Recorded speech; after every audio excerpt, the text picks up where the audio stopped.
When did making plans get this complicated? It's time to streamline with WhatsApp, the secure messaging app that brings the whole group together. Use polls to settle dinner plans. Send event invites and pin messages so no one forgets Mom's 60th. And never miss a meme or milestone. All protected with end-to-end encryption. It's time for WhatsApp. Message privately with everyone. Learn more at whatsapp.com. At Sierra, discover great deals on top brand workout gear, like high-quality walking shoes, which might lead to another discovery. 40,000 steps, baby.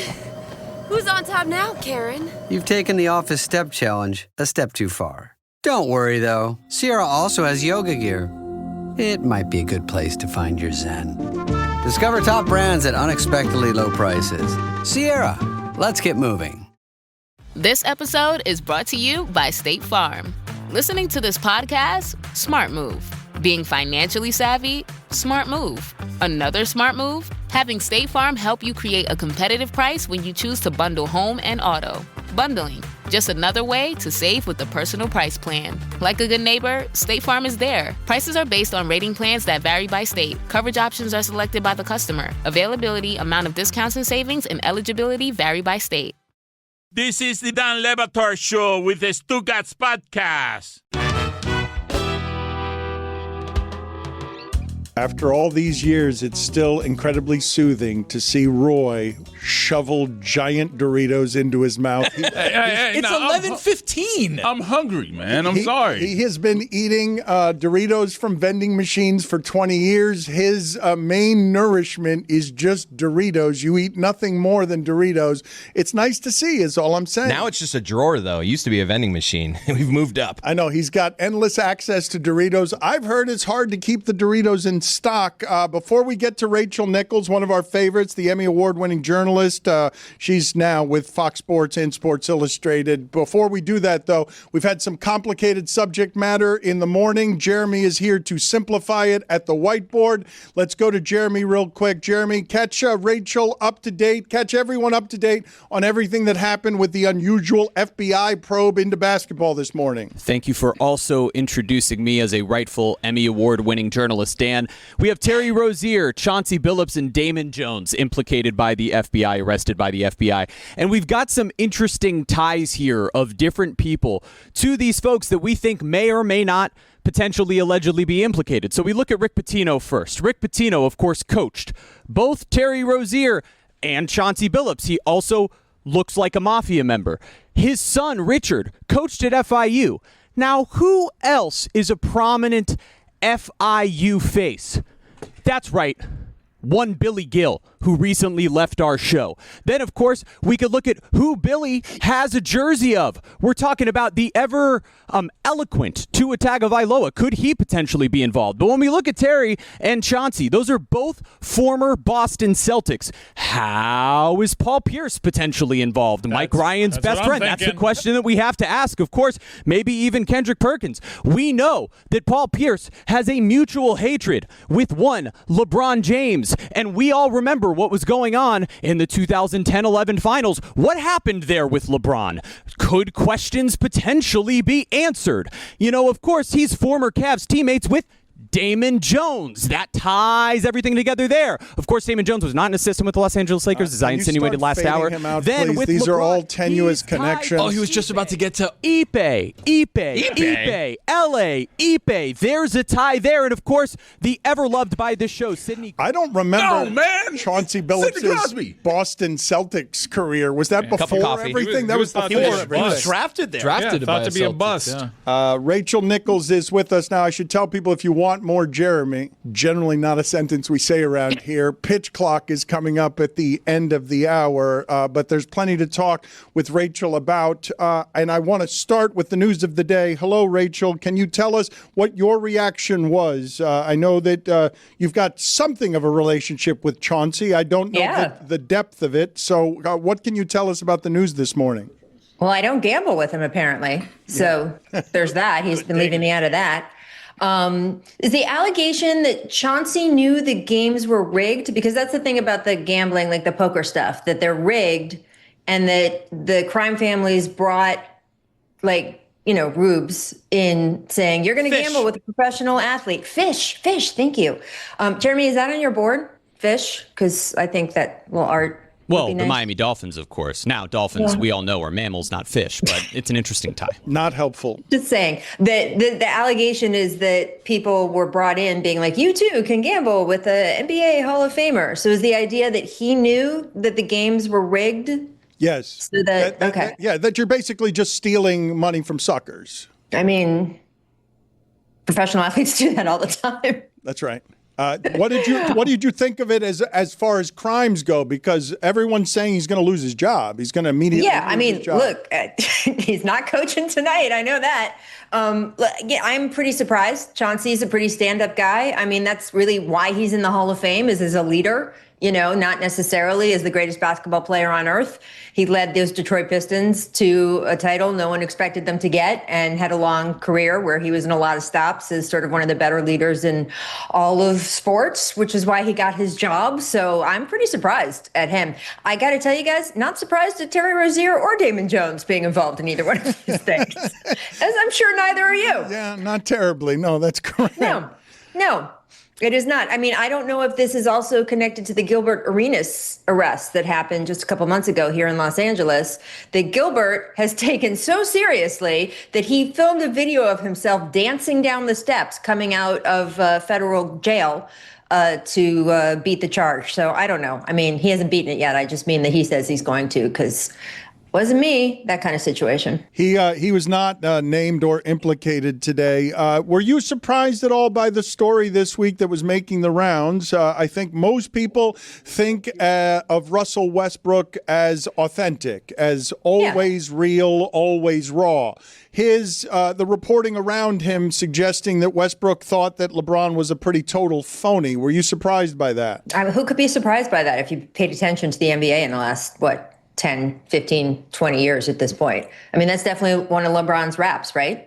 Yeah, but I just don't hear a lot of journalists saying it, right? I mean, I'm not saying it, Dan. Am I surprised that Russell Westbrook is saying it? No, I am not. First of all, no love lost between those guys, right? And so Russ, given an opportunity to twist the knife. I mean, it's funny with these books, right? So when you make your calls, which I know when you make calls, it's a big deal, Dan. When you make your calls, you know that when you're calling someone to talk about someone else, you're basically saying, hey, will you talk about this guy? And I'm kind of always shocked at how many people say yes, right? Because then afterward, the quote comes out, the story comes out, and we get that hallelujah round of I was misquoted and I was taken out of context. You know what the hell they were calling for. Let's be real here. And Russell Westbrook, when given this opportunity, hey, will you maybe talk some about LeBron? Said, sure, why not? Absolutely, let's go. So the only thing that I misunderstood a little bit, or I can't quite understand why it's the red hair, the smoking gun anecdote. I don't get why the Will Smith stuff is so crazy. Why is that sort of Russell Westbrook holding that up as the thing? Because it's so fraudulent. Because you hogged the time with Will Smith when you didn't want to be around Will Smith. It's just sort of a quintessential, symbolically Hollywood fraud. He got up, said, y'all got this. Anthony Davis followed him. Russell Westbrook's like, well, I'm a future Hall of Famer, and I'll be right on my way. And then he found where he was in the pecking order. And then this sparked a fight that Darvin Ham, the head coach, stayed out of, only to get up, go retrieve the star that started this whole argument, and then he hogged the entire time with Will Smith, shouting out movie quotes and turning a 30-minute meeting into 60, which Russ was just picking angrily at a bowl of fruit. Can't believe that this guy did this to me. I mean, that's a good amount of color in the story. I'd like to know what kind of fruit, but whatever. I don't. In the list of fake things LeBron supposedly did, to me, going around telling people that The Godfather is your favorite movie, but you can't repeat a line, or carrying a fake book around to make you look smart when you haven't read it, that's more fake to me than, I mean, my kids do that. I don't want to sit at dinner with this person and then we make them and then, they're nice at dinner. Like, that's not crazy to me. It's the other stuff to me that I was like, yeah, okay. Hey friends, Jeremy here, and you guys know I'm a bit of a foodie, but I don't always really have the time to travel across the country just to eat from my favorite restaurants. But that's where Goldbelly comes in. Goldbelly is this incredible site that lets you order the most iconic, famous foods from restaurants all across the United States, and they'll ship it right to your door. You want Chicago deep dish from Lou Malnati's? Done. Craving the legendary Franklin's barbecue from Texas? Yeah, they'll send it straight to you. Or maybe you want to flex your Miami roots with some Joe Stone Crab, which is really delicious. Yeah, they'll deliver that too. They even have desserts from world-class chefs like my personal favorite, New York's famous Junior's cheesecake. So I recently ordered Junior's from Goldbelly. Cheesecake, one of my favorite desserts. Getting Junior's shipped right to my house was incredibly simple. So if you're looking for that perfect gift or want to impress your friends and family with an epic meal the next time you host, go to goldbelly.com and get 20% off your first order with promo code DAN. That's goldbelly.com, code DAN, for 20% off your first order. Howdy, listeners. It's Mike Ryan and Chris Cody. Hey, everyone. Hey, Chris. We Hey, love Mike. hanging out so much. You were at my birthday the other day. You're old. You know what I saw in your hand? What? A can of Miller Lite. Oh. Whether it's a can, whether it's a bottle, a draft pour of Miller Lite. The draft pour, you see that beautiful iconic color The cold. right away. Just the ice coldness to it. Oh, it's just so good. Yes, Chris, the ice coldness to it. Oh, whether you're hanging out with me on my birthday because I'm old or you're at a game, you know that Miller Lite just makes every special time a Miller time. That's how you make the special times, by making them Miller times. Game day just hits different with Miller Lite in your hand. Hitting different. From jaw-dropping touchdowns to fantasy heartbreaks, it's a beer that has been there for every moment. 50 years of great taste, simple ingredients, and that iconic golden color. That coldness, Chris. That icy coldness. That icy coldness. The original light beer since 1975, and still hitting different 5 decades later. Miller Lite, great taste, 96 calories. Go to MillerLite.com/Dan to find delivery options near you, or you can pick up some Miller Lite pretty much anywhere they sell beer. It's Miller time. Celebrate responsibly. Miller Brewing Company, Milwaukee, Wisconsin. 96 calories and 3.2 carbs per 12 ounces. icy coldness.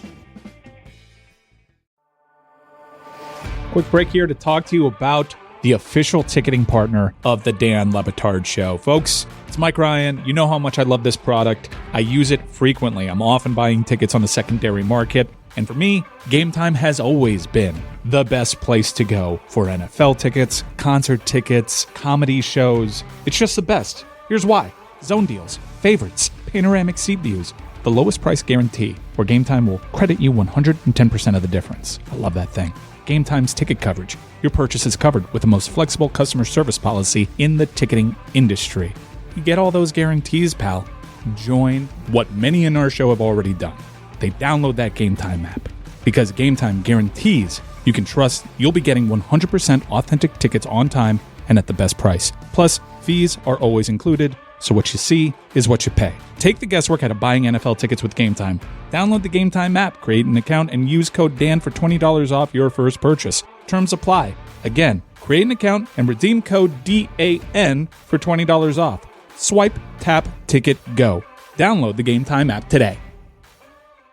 Dan Le Batard. There's sunglasses in boxes today, but in my bed in the hospital, ending our lives all the same. Stugotz. It's the final nightgown.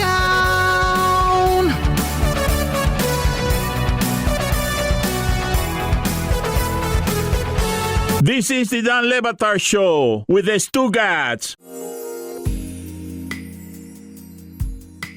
Rachel, sciatica, that's the best LeBron could come up with for his passive-aggressive holdout?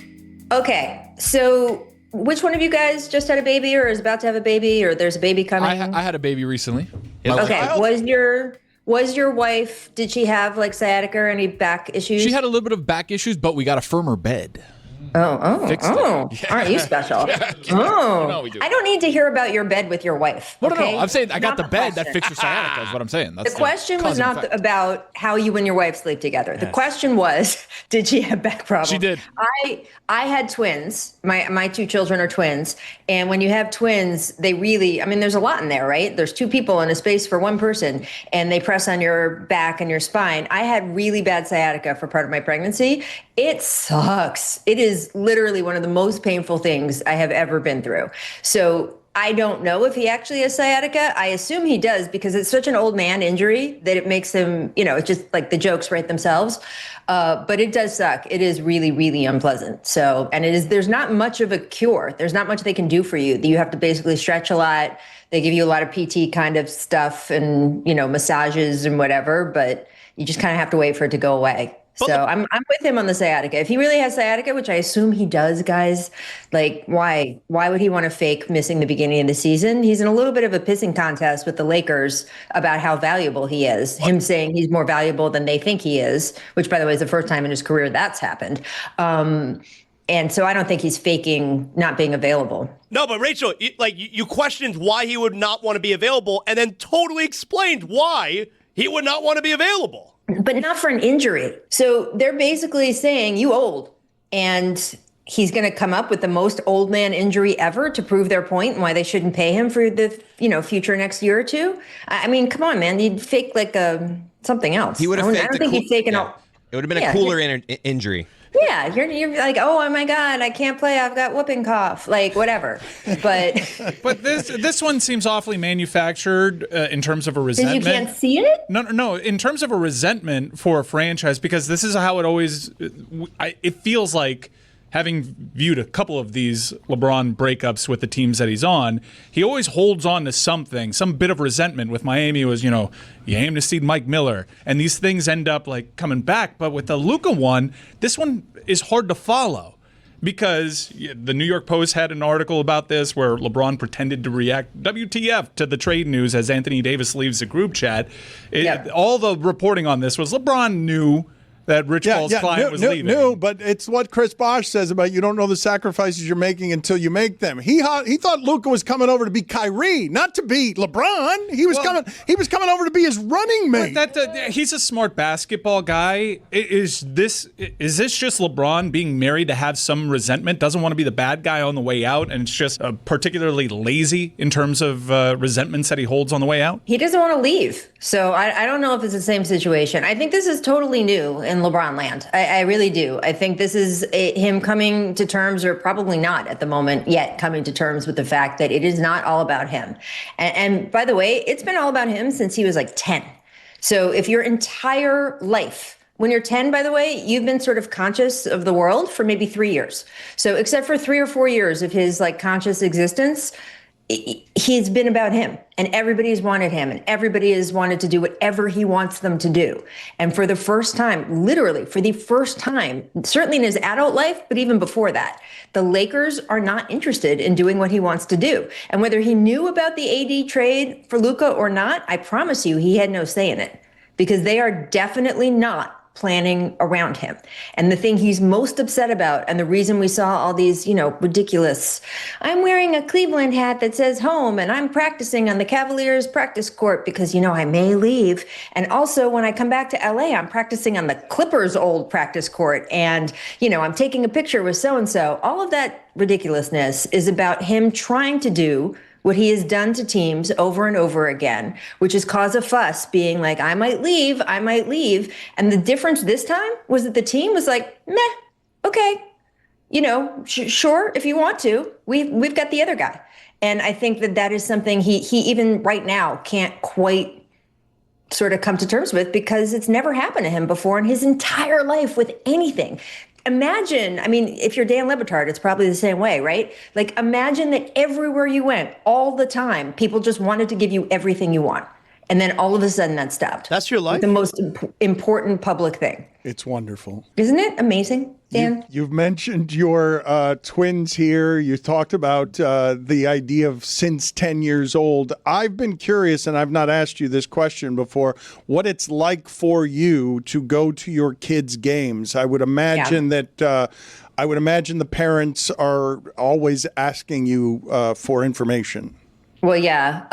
The coaches, by the way, weirdly. So my kids' coaches are the ones who ask a lot, and I never know kind of what to say. I'm like, hey, aren't you supposed to be coaching the team here? But it's weird because the etiquette is strange at kids' sporting events. I don't know if any of you guys have been to a kid relative sporting event, but do you cheer? So my kid plays tennis. Let me put this to the group. Do you cheer when the other kid hits the ball out? It's a good question. No. And my kid wins the point.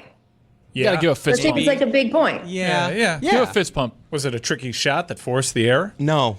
No. It was an unforced error. Unforced error by a young. No, it's just another child who has hopes and dreams messing up. Yeah, but it's not your kid, though. Leading the witness. Unforced error. No, my kid. We sit on the hands. Yeah. Forced error. Yeah. We clap that up. I'm a Mike. Yeah. It's a big thing. And then the other parents, if they're cheering your kid hitting out, suddenly it becomes very loud in our section. That's fair game. That's fair Right? game. If they Then you draw can first start blood, doing it. if they draw Right? first blood, then it's fair.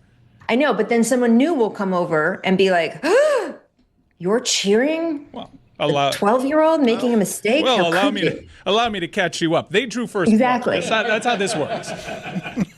I'm just saying, it's a lot of tricky etiquette going on here. There's also a lot of politics over snacks because each parent is supposed to bring certain snacks.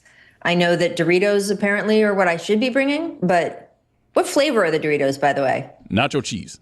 Nacho cheese, not your Doritos? Gotta go Cool Ranch. Cool Ranch is the only possible acceptable Thank flavor, you. right? Thank you. Put it on the poll at Le Batard Show. Better Dorito, Cool Ranch, or nacho cheese? I have How rarely. could this even be? I'm sorry. That is going to be like a 90% to 1. It's actually neither. That might be the most common poll we've ever had in show history. Neither? Neither. Dan, have you seen the purple bag? Sweet Thai chili. Good. Sweet Thai chili, Zaslow. I don't know why you're saying it like that. Rachel, I wanted to ask you something that I felt last night that I can say that in my life I have not felt very often when it comes to sports. But This is not going to be about your bed with your wife, is it? No, it is not. About basketball. Okay. When Shaquille O'Neal played, I was like, that's not fair. It's just it's not fair. I haven't felt that since, but Wemby makes me feel that. Yeah. Wemby makes me feel like that's not fair. That should be like another division. The humans play in this division, and then this thing shouldn't be legal. It's Well, not that's why fair. they call him the alien. That's why his nickname is the alien. That exact reason. There's the human division, and then there's the alien. I don't know, man. I saw this kid when he was still in France playing before he was drafted, and I was like, okay, that's it. Like, that's it. He's the next thing. And not just the next thing the way Cooper Flagg or LeBron or any of this, but he's the next sort of kind of basketball player, not the next good one, the next kind of. And I said before he was drafted, this kid's going to be a top 10 ever player. And I was laughed at on national television. And then I said it his rookie year, and I was laughed at on national television. Top 10 all time. Come on, look at the list. Who you're knocking out? All that stuff. I think I maybe undershot it, right? I mean, it's just not fair. Like twice, it's only happened with two basketball players, two athletes, I'd say, two athletes where I'm like, what's happening there isn't fair. I mean, it's not just that he's so tall and the fact that he grew between last season and this season, which is insane. He's now 7'4" after being 7'2", but that his mentality, it's like sticking, who's your example of sort of the best mentality athlete? Who's the guy who you'd be like, man, it's his mentality that's got him where he is? Dan, I got him as MVP frontrunner now. Oh, I changed my vote. No, stop that. No, he's MVP. Stop that. It's Luka, and you know it. If we're talking MVP, you got to have Wembanyama at the top right now. No, I got Luka. Ray Lewis. Ray Lewis. I don't have him at the top of my MVP ballot. So he's got a Ray Lewis mindset and a 7'4" body, and growing up playing a version of guard. I mean, it's not beatable. And if he doesn't win MVP this year, which I don't think he probably will, it will be because the Spurs won't be high enough in the standings. He's front runner, Dan. Front runner after 2 games or 2 days of games. Rachel, good seeing you. Always nice seeing you. We will talk soon. See ya. Don't get arrested until I see you next. Okay, I'll try not to. Pitch Clock is next. No more bet information. Breaking no one news? needs your bet information. Billy's implicated. Dan might be too. This show is sponsored by BetterHelp. October 10th was World Mental Health Day. BetterHelp used that day to put a spotlight on the real heroes. No, not your QB on your fantasy lineup. The therapist. The ones who show up, listen, and help you figure your life out. Because every session isn't just talk. It's a moment that matters. Like learning to be patient with your kids, fixing a relationship, or finally shutting off your brain at 2 a.m. I know I need to figure that one out. Now, I love my friends, don't get me wrong, but they're not therapists. My group chat, chaos. That's where BetterHelp comes in. Over the last 12 years, they've helped more than 5 million people connect with over 30,000 licensed therapists around the world. Here's the thing, life's hard. Talking to someone trained to help can make all the difference. World Mental Health Day has passed, but we're still celebrating the therapists who've helped millions of people take a step forward. If you're ready to find the right therapist for you, BetterHelp can help you start that journey. Our listeners get 10% off their first month at BetterHelp.com/DLB. That's BetterHelp, HELP.com/DLB. What does Zyn give you?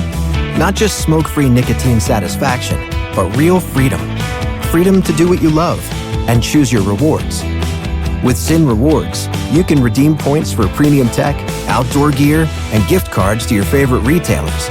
Find your Zyn and keep finding rewards that fit your lifestyle at zyn.com/rewards. Warning, this product contains nicotine. Nicotine is an addictive chemical. All your favorite NBA players are back, and DraftKings Sportsbook, an official sports betting partner of the NBA, is the place to bet on NBA stars this season. New customers, download the DraftKings Sportsbook app now. Use code DAN, that's code DAN, to bet $5 and get 3 months of NBA League Pass, plus get $300 in bonus bets if your bet wins. In partnership with DraftKings, the crown is yours. Gambling problem? Call 1-800-GAMBLER. In New York, call 877-8-HOPE-NY or text HOPE-NY 467-369. In Connecticut, help is available for problem gambling. Call 888-789-7777 or visit ccpg.org. Please play responsibly. On behalf of Boot Hill Casino and Resort in Kansas, pass-through of per-wager tax may apply in Illinois. 21 and over. Age and eligibility varies by jurisdiction. Void in Ontario. Restrictions apply. Bet must win to receive bonus bets which expire in 7 days. Minimum odds required. NBA League Pass auto-renews until canceled. Additional terms at dkng.co/audio. Limited time offer. Don Le Batard. Can I tell you something? I don't know, maybe like a month ago. And I decided to watch Pitch Clock. And I told Jeremy, Stugotz. This is a good show you're doing. This is the Don Le Batard show with the Stugotz. Bum, bum, bum, bum. Bum, bum, bum, bum. Bum, bum, bum, bum, bum. Bum, bum, bum. This is the Pitch Clock. Welcome to the Pitch Clock. Here's the pitch. A 2-part baseball segment combining a nostalgic baseball trivia game and an interview with an expert. This is the Pitch Clock. The World Series is tomorrow, and the Pitch Clock is back. Hi, everybody. It's World Series time. That's the first time that you've done a Harry Carey Beyond Hi, everybody. That's when you bust it out, when the WS is here. I like to call the World Series the WS. No one else is doing that. Make it a thing. Yeah, all right. So the WS is here. PC is back. Yeah. It makes sense that I host something called PC. It's honestly quicker to say World Series. Ethan Badowski, what is our game for this week?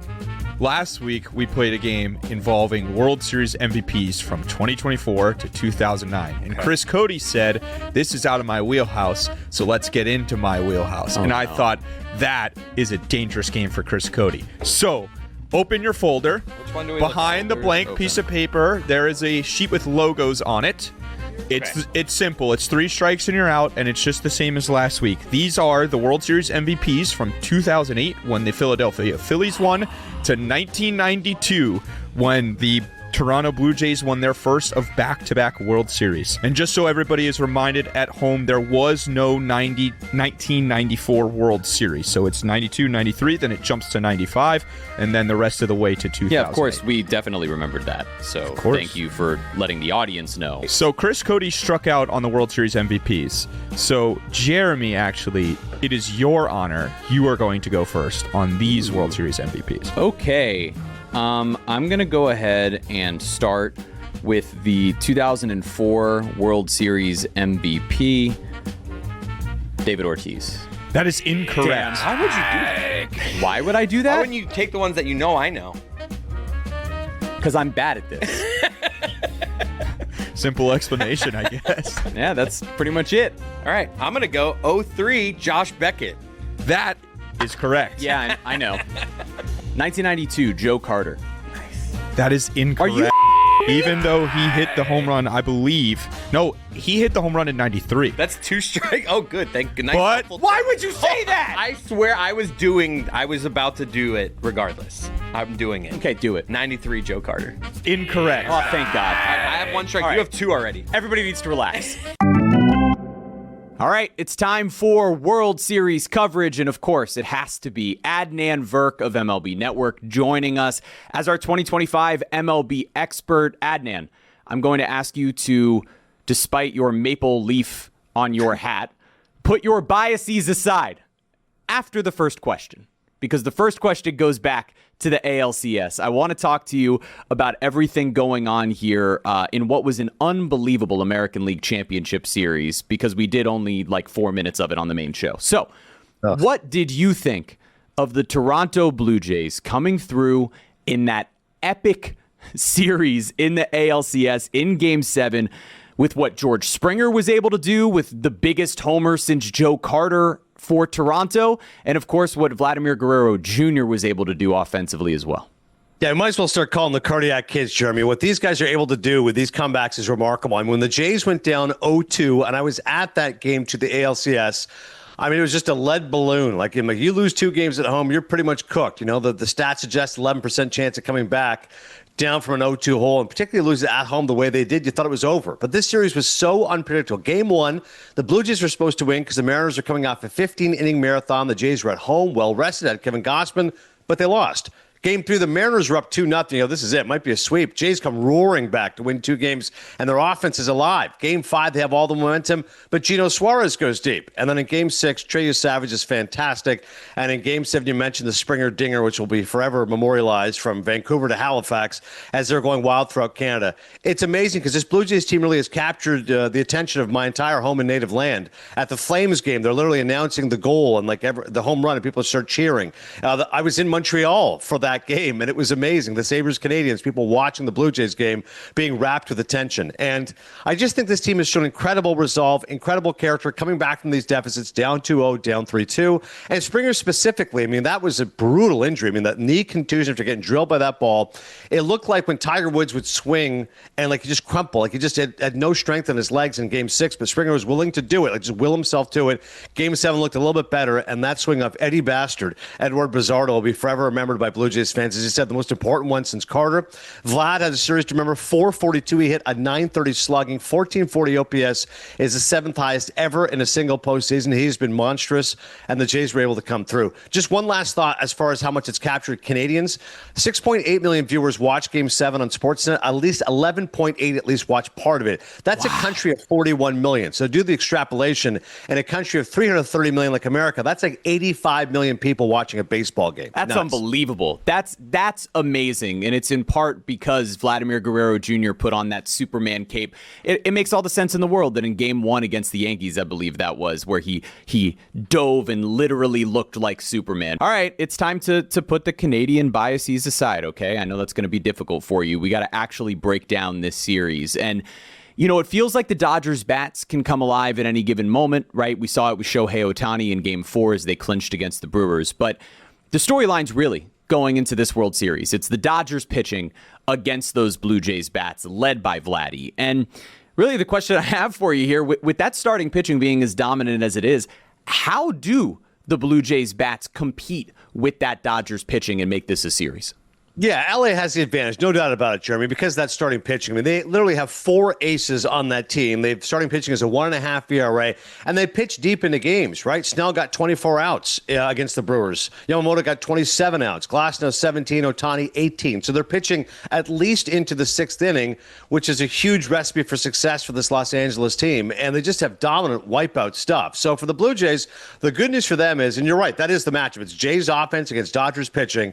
The Jays have great contact skills. These guys don't strike out, and they put the ball in play. They put pressure on the defense. That's what's really important for this Blue Jays team, and they have length. You know, the Mariners, they really only had three guys that could hit. It was Josh Naylor, Cal Raleigh, and Julio Rodriguez. Rosarina didn't hit. And the bottom of their order was, Leo Rivas and Dominic Canzonio. This is awful. So for the Blue Jays, that's what they have. Andres Jimenez can hit ninth and go deep. Ernie Clement is slugging over 600 in this playoffs. He's been like a modern-day Mark Lemke. Pick whichever baseball star of years past you like as far as That's a good name. That's what the pitch clock is for, is to hear names like Mark Lemke. But I think ultimately, Jeremy, these guys throw strikes. Like, they're not going to nibble. So they're going to attack the zone. You attack the zone as well, and Blake Snell's a guy who's unafraid to have a few walks because he's like, I trust my stuff. So 3-2, I may waste a pitch. So the Blue Jays have to have that discipline and not chase those pitches. Yamamoto throws an incredible splitter. Watch out for that, as does Ohtani. And Glasnow's like the ugly duckling of the four. But like I said, he could be an ace on most teams. So I think the biggest thing is this Dodgers rotation throws strikes. The Jays just have to hope they can catch up to 97, 98, and wipe out stuff. The good news for Toronto is that they have hit good pitching, right? Fried was the only 19-game winner in baseball, and they crushed him. 7 runs over 3 innings. They beat up Carlos Rodon. They beat up George Kirby, gave 8 runs in that one start. So they've proven they can beat good pitching. They were one of the best contact hitting teams in baseball all season long. They don't strike out a lot, and they're going to add Bo Bichette. Don't know if he'll start, but a guy that they can bring off the bench who they know will give them a competitive at-bat, or, maybe he ends up starting. We'll see. But Andres Jimenez, that's my guy. He's been great at shortstop for them thus far. Should we, because we're so terrible at this, take away the rule that you have to pick the year for the rest of this game? I'm willing to do that. For the Yankees, I'll give you guys some leeway there. If you get the name, I'll give you the year. It is 4 different Yankees, so if you get the name right, I'll give you the year. I am gonna throw up. This is really, really difficult. Okay. And another thing, there are 2 names for the Arizona Diamondbacks.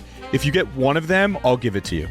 All right, just for everyone listening at home and for me to stall, I'm going to read you the name of every single year of this. So 92 and 93 are the Blue Jays.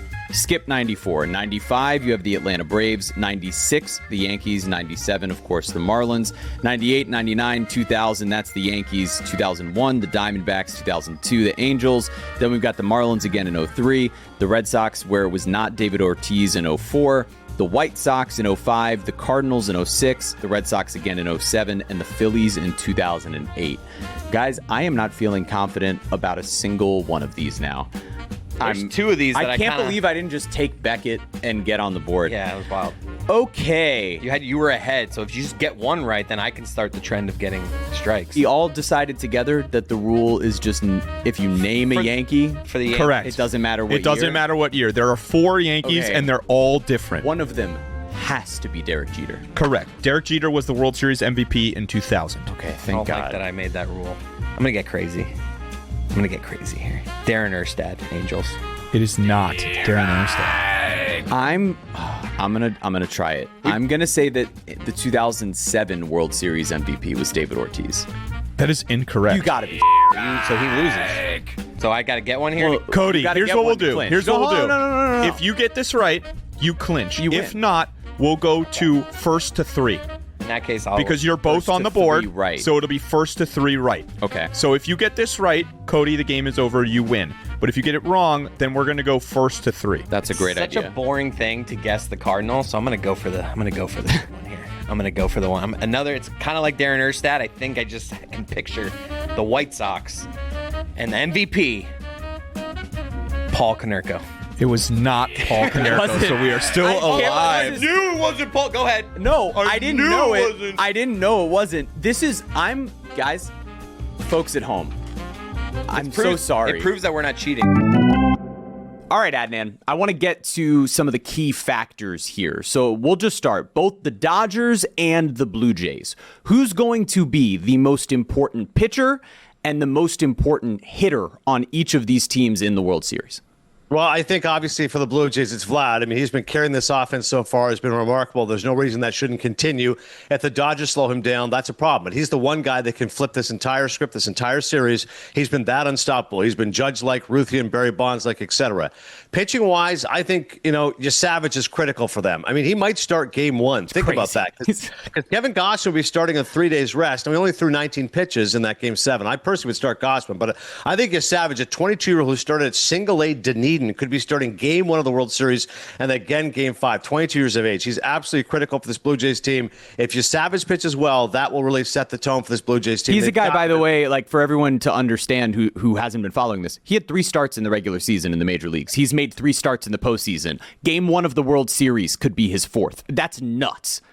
Yeah, the fact he's pitched 14 innings is absolutely, bananas prior to the postseason, and now he's going to eclipse that in the postseason is crazy. I'm with you. For the Dodgers, there's a myriad of choices you can take. I'll take Blake Snell only because I think he's going to be pitching Game 1, so he's the guy that will get 2 starts. He's been critical of this Dodgers team. He's had wipeout stuff so far. You could pick any one of those starters if you like. Maybe Roki Sasaki is actually a better option because as a reliever, he could be critical. That's right. That's how they short up their bullpen is with Sasaki, just making him the closer. So I think Sasaki could be really important as far as an important pitcher for the Dodgers. And offensively, would like to see Freddie Freeman get rolling. He's been great at Rogers Center historically. He's at .357 there. His mom was from Peterborough, dad from Windsor. He's really proud of his Canadian heritage. His parents moved when they were young for work. They moved to Los Angeles. But every time the Jays were playing the Dodgers or the Angels, his parents would take him to those games. He lost his mom, Rosemary, when he was 10. But he has vivid memories of her telling him, hey, stand up for the Canadian anthem when they were at those games in Los Angeles. So he's very proud of his Canadian roots. I'd love to see Freddie Freeman go off. Hasn't really had a great playoff so far. Was an MVP a year ago. I'll remember that. There's never been a player to go back-to-back World Series MVPs. So I'll take Sasaki and Freeman for the Dodgers. I'll take you Savage and Vladdy for the Jays. I love that. This is why we have a Canadian expert with us so that we can get Peterborough, Winnsboro, Halifax, right? We're getting all of those here on the pitch clock. All right, Adnan. We're going to do a little rapid fire to finish this off. In honor of the show being called The Pitch Clock, we're actually going to have some pace for the very first time in our lives. We're going to pick it up. We're going to go rapid fire. I'm just looking for your quick answers here. So the first 4 of these are take your pick. Dodgers defense, Blue Jays defense. I'll take the Dodgers defense. They're a 3rd in defensive run save. Dodgers lineup or Blue Jays lineup? I'll take Dodgers lineup. The Blue Jays lineup has been really impressive. They're 4th in the majors in run score, but if this Dodgers offense is rolling, watch out. Dodgers starting pitching, Blue Jays starting pitching. Easiest one you give me. Dodgers starting pitching. They've got 4 aces. Dodgers relievers, Blue Jays relievers. This is a funny one because the Blue Jays relievers haven't been great this season, been much maligned, but Hoffman's been outstanding. He was great. All right. A role player who will have the biggest impact in this series. I think Tommy Edman for the Dodgers has been great all playoffs long. I think he'll continue to be that guy for Los Angeles. And why not? I'll take Ernie Clement. He's been a great story for the Blue Jays. Player with the coolest story that's maybe going under the radar for the common fan. Addison Barger's a great story for the Blue Jays for this Toronto team. And as far as Los Angeles is concerned, there's not one specifically. I would say I think Kike Hernandez is always a great story. This guy, every time, Jeremy, the playoffs is awesome. He's a playoff monster. I should say the best overall story, though, this goes for both, is Don Mattingly. All this time in baseball as a player for the Yankees, manager for the Dodgers, now bench coach for the Jays, first World Series ever for Donnie Baseball. Awesome. What is a storyline to watch out for that people might not be focused on? Well, I think the other part of it is that the Blue Jays having home field, like how important is that in this whole rust versus rest conundrum? Who's the reliever who will have the biggest role in this series? Well, it's Hoffman for the Blue Jays, no doubt about it. Who will win this World Series and in how many games? We haven't seen a World Series champion in Toronto since 1993. We're going to get one this year. And no less an authority than David Sampson. I don't know if he's actually picking the Jays, but he thinks it's going to be a lot more competitive series than people may think. Your bias isn't showing at all. Who wins the MVP for the Blue Jays? It's going to be Vlad. This is his moment, The Canadian wins it for Canada. We love it, Adnan. You can watch him on MLB Network. You should buy his book, Cinephile. And we'll see him back here after Game 5. He says it's going to be a long series, so we're looking forward to previewing that Halloween night showdown in Game 6. Thank you, Adnan. Now let's get back to this garbage of a game between me and Chris. So let me just set this up here. We're going to go first to 3. You can obviously re-guess. Okay. And again, the rule is with the Yankees, if you get the player right, I'll give it to you because there's so many Yankees on here. You know what? I'm going to go for one of those Diamondbacks. And I'm going to go ahead and guess Randy Johnson. That is correct. Yeah. Randy Johnson and Curt Schilling were co-World Series MVPs in the 2001 World Series. Yeah. We're doing the thing where I can just say Yankee, right? Yeah, just say Yankee. Correct. Bernie Williams. Bernie Williams was not a World Series MVP in any of these years. Which is so crazy, He has the most right? postseason This is home what I'm runs. saying. Crazy. This is an exhausting exercise. I'm going to guess it, and it's going to be wrong. Is the 2006 World Series MVP Albert Pujols? It was not Albert Pujols. Of course it wasn't. Of course it wasn't, because why would it be the best player on the team? You have a chance to... Kevin Brown, Marlins, 97. That is incorrect. This is maybe the worst we've ever done. I like it because it humanizes us. Yeah, because we clearly weren't humanized enough from how poorly we've done in episodes before. Awesome in almost every episode. Nah, okay. I'm gonna, just because we're having fun now, I'm gonna say the name that I want to. Is the 2006 Cardinals World Series MVP David Eckstein? It is, Jeremy. You are the winner. You are the winner, David Eckstein. Surprising non-Jew, David Eckstein. Well, he's at 3 already, and it was first to 3. Cody, if you can get 2 in a row. Yeah. I'll just, you know what? We'll call it a draw. We'll call it a draw. We'll call it a draw. Marlins, Edgar Renteria. Not Edgar Renteria. Classic. All right. Who the was the Marlins MVP? All right. Let's Levon Hernandez. I love you, Miami. Come on, man. That was obvious. Come on, I was guys. just thinking the NLCS. All right. Please tell us from 92 up through 2008. All right. So the 92 Blue Jays won their first of 2 titles. The World Series MVP was a man by the name of Pat Borders. The next year, it was Hall of Famer Paul Molitor. I didn't guess it. Yeah. But after the name Joe Carter, the only other name I had here was Molitor. I figured it would be Joe Carter because I think that was the year he hit the back-to-back or the walk-off. Molitor run, must have had 95. Is it Larry? 95. Chipper? It was Tom Glavine in 95. 96 was a man by the name of John Wetteland. We mentioned 97 was Levon Hernandez. Scott Brocious was in 98. I was going to say Scott. Mariano Rivera was in 99. We got Jeter. Schilling and Randy Johnson in 01. Troy Gloss was the World Series MVP in 2002. Beckett. Manny Ramirez was it 04. Jermaine Dye? Jermaine Dye was 05. David Eckstein, Florida Gator, was 06. A name you guys are going to be so happy about in 07. Bill Miller. Mike Lowell was the World Series MVP. He won a truck that year. I can see it as clear as day. Chris Cody just ripped his paper and pulled it up and threw it. Cole Hamels was World Series MVP in 2008. Cole Hamels. That pitching staff carried them in 2008. Of course. Cliff Lee, Cole Mike Hamels. Lowell and Scott Brocious are the 2 that got away. And the obviously not going to Manny was the obvious next thought after Poppy, but then I was just in a state of panic from there. Wow. So we were terrible. Woof. But I won, and that feels good. Back-to-back wins for Back-to-back wins for Jer Bear. Let's see how you do next week. All right, I'm gonna make it a 3-peat. I'm going to wear the same clothes. Me too.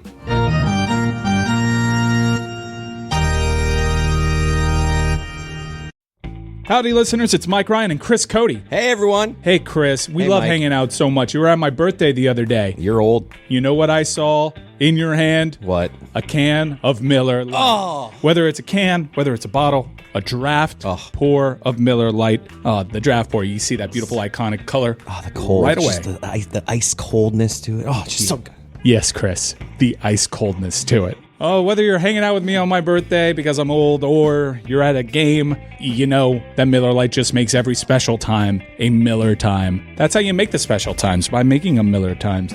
Game day just hits different with Miller Lite in your hand. Hitting different. From jaw-dropping touchdowns to fantasy heartbreaks, it's a beer that has been there for every moment. 50 years of great taste, simple ingredients, and that iconic golden color. That coldness, Chris. That icy coldness. That icy coldness. The original light beer since 1975, and still hitting different 5 decades later. Miller Lite, great taste, 96 calories. Go to MillerLite.com/Dan to find delivery options near you, or you can pick up some Miller Lite pretty much anywhere they sell beer. It's Miller time. Celebrate responsibly. Miller Brewing Company, Milwaukee, Wisconsin. 96 calories and 3.2 carbs per 12 ounces. Icy coldness.